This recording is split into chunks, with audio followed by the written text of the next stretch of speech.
प्यारे दोस्तों, क़यामत का नाम आपने सुना होगा कि कैसी होगी क़यामत का मंजर कैसा होगा। क़यामत में 8 वो चीजें क्या हैं जो क़यामत आने के बाद भी कायम रहेंगी। आइए आज की इस वीडियो में हम आपको सब बताते हैं कि क़यामत कैसे आएगी और वो कौन सी 8 चीजें होंगी जो कायम व दायम रहेंगी। लिहाजा आपसे गुजारिश है कि वीडियो को एंड तक जरूर देखिएगा।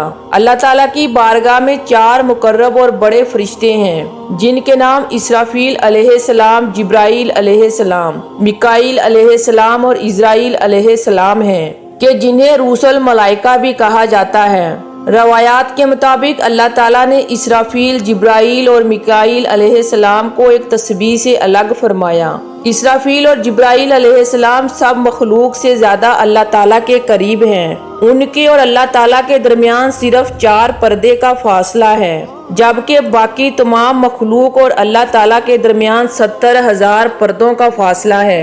हदीस के मुताबिक पैगंबर इस्लाम सल्लल्लाहु अलैहि वसल्लम हमेशा रात की दुआ में अल्लाह ताला को यूं मुखातब फरमाते थे कि खुदाया इसराइल पर दुरूद भेजो, और क्योंकि वो सूर फूंकने वाला है और तेरे इंतजार में है ताकि सूर फूंकने से कब्रों में सोने वाले को जगाए, तो रात में सराफी नाम के फरिश्तों का जिक्र हुआ है जो कुर्सी पर बैठे हैं और मुकद्दस मुकद्दस का जिक्र उनकी जुबान पर जारी है। इसराफील का सूर फूंकना हिंदू मजहब के इस अमल से मुशाबत रखता है जहाँ पर वो अपनी तबल बजाकर इंसानों को फना करके या जिंदा करेंगे। कदीमी मिस्र में ये अकीदा मौजूद था कि अहले बेशत इसराफील की आवाज सुनकर लज्जत महसूस करेंगे। इसी तरह शाम के कदीमी दानिशमंद ने इसराफील को खुश आवाज फरिश्ता कहा है कि जब इसराफील अलैहिस्सलाम तस्बीह करता है तो आसमान वाले अपनी इबादत को छोड़कर उसकी तस्बीह सुनने लग जाते हैं। हजरत इसराफील अलैहिस्सलाम सूर फूंकेंगे और हजरत इज़राईल अलैहिस्सलाम यानी मलकुल मौत लोगों की रूहें कब्ज करेंगे। उस दौरान शैतान की रूह कब्ज की जाएगी और उससे इतनी तकलीफ पहुंचाई जाएगी जितना दुनिया के तमाम इंसानों को मौत के वक्त हुई होगी। 6 माह तक सूर फूंके जाने के बाद दुनिया की हर चीज फना हो जाएगी। आसमान और सितारों का निशान मिट जाएगा, तमाम इंसान हलाक हो जाएंगे, फरिश्ते भी मर जाएंगे। तो उस वक्त सिर्फ 8 चीजें बाकी रहेंगी।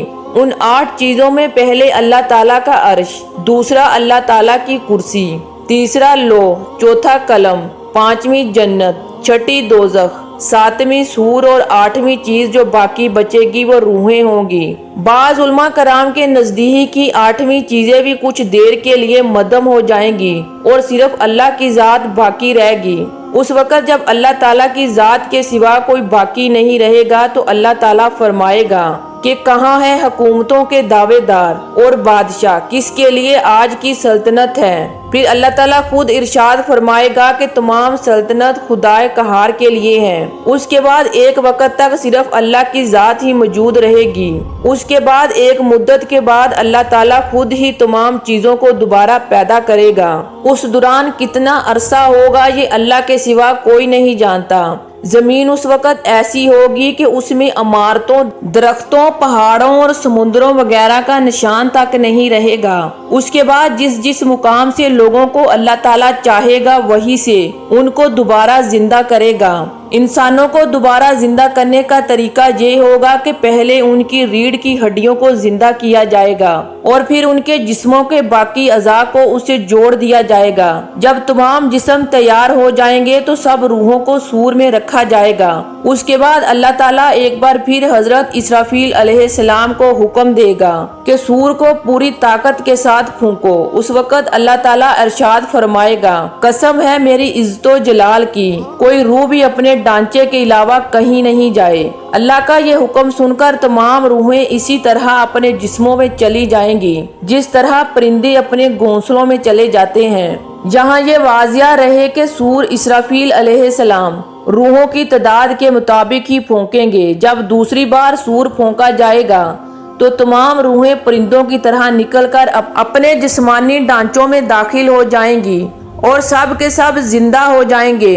اس کے بعد پھر سور پھونکا جائے گا جس کی وجہ سے زمین پھٹ جائے گی اور لوگوں کو باہر نکال دے گی۔ لوگ گرتے پڑتے سور کی آواز کی طرف دوڑیں گے۔ یہ سور بیت المقدس کے اس مقام پر پھونکا جائے گا جہاں سکتہ کا پتھر ہوا میں معلق ہے۔ جسموں میں روحوں کی آمد اور دوسرے سور کے پھونکے جانے میں 40 سال کا عرصہ گزر جائے گا۔ قبروں سے جب لوگ دوبارہ زندہ ہوں گے تو وہ اسی شکل میں پیدا ہوں گے جس طرح ماں کے پیٹ سے پیدا ہوئے تھے، یعنی ان کے بدن ننگے ہوں گے، ان کا ختنہ نہیں ہوگا اور داڑھی بھی نہیں ہوگی۔ ارشاد خداوندی ہے، جیسا کہ ہم نے اس خلقت کو اول مرتبہ پیدا کیا اسی طرح دوبارہ پیدا کریں گے۔ جب انسان زندہ ہوں گے ان کے سر کے بال اور منہ میں دانت ہوں گے، جبکہ سب لوگ جو دنیا میں جسمانی معذور تھے وہ بھی درست اعضاء کے ساتھ ہوں گے۔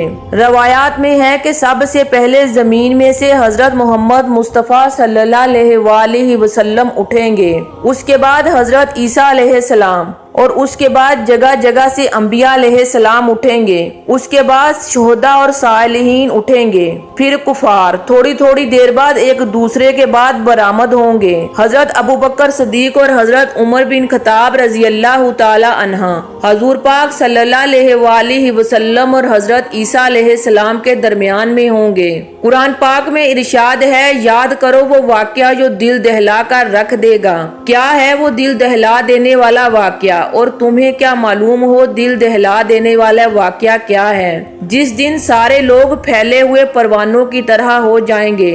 جس شخص کے پلڑے وزنی ہوں گے، یعنی جس نے دنیا میں اچھے اعمال کیے ہوں گے تو وہ من پسند زندگی میں ہوگا، یعنی جنت میں ہوگا، اور جس کے پلڑے ہلکے ہوں گے، یعنی جس نے دنیا میں اپنی خواہش کی انتہا کی ہوگی تو اس کا ٹھکانہ گہرا گڑھا ہوگا۔ اور تمہیں کیا معلوم کو وہ گہرا گڑھا کیا چیز ہے؟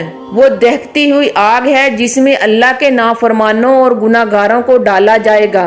قرآن و حدیث کی روشنی میں پوری امت مسلمہ کا اتفاق ہے کہ ایک روز حضرت اسرافیل علیہ السلام کے صور سے پوری کائنات میں ایسا زلزلہ آئے گا کہ دودھ پلانے والی مائیں اور دودھ پیتے بچوں کو بھول جائیں گے اور حاملہ عورتوں کے حمل ضائع ہو جائیں گے۔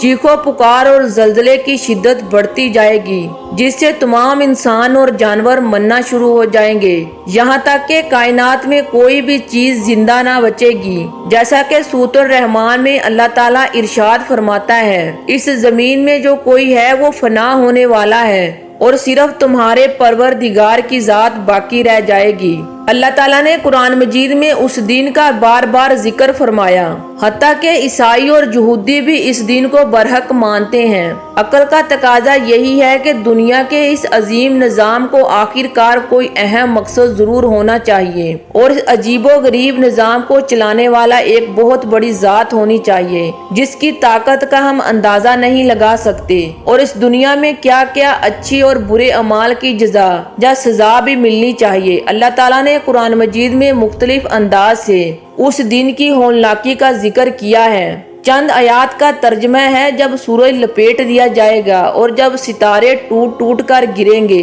اور جب پہاڑوں کو چلایا جائے گا اور جب سمندروں میں طغیانی آ جائے گی اور جب آسمان کا چھلکا اتار دیا جائے گا اور جب دوزخ بھڑکائی جائے گی اور جب جنت قریب کر دی جائے گی تو اس وقت ہر شخص اس کو اپنا سارا کیا درا معلوم ہو جائے گا۔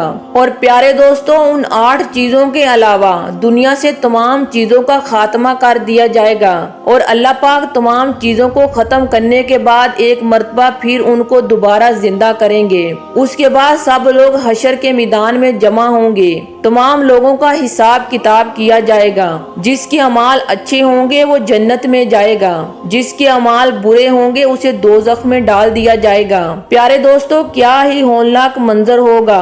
اللہ پاک ہم سب کو سمجھنے اور نیک اعمال کرنے کی توفیق عطا فرمائے، آمین یا رب العالمین۔ امید کرتی ہوں آج کی ویڈیو آپ کو پسند آئی ہوگی۔ ویڈیو کو لائک اور شیئر ضرور کیجیے گا۔ اسلامک ویڈیو دیکھنے کے لیے ہمارے چینل کو سبسکرائب کریں اور بیل آئیکن کو ضرور پریس کریں تاکہ ہر نئی آنے والی ویڈیو کا نوٹیفیکیشن سب سے پہلے آپ کو ملے۔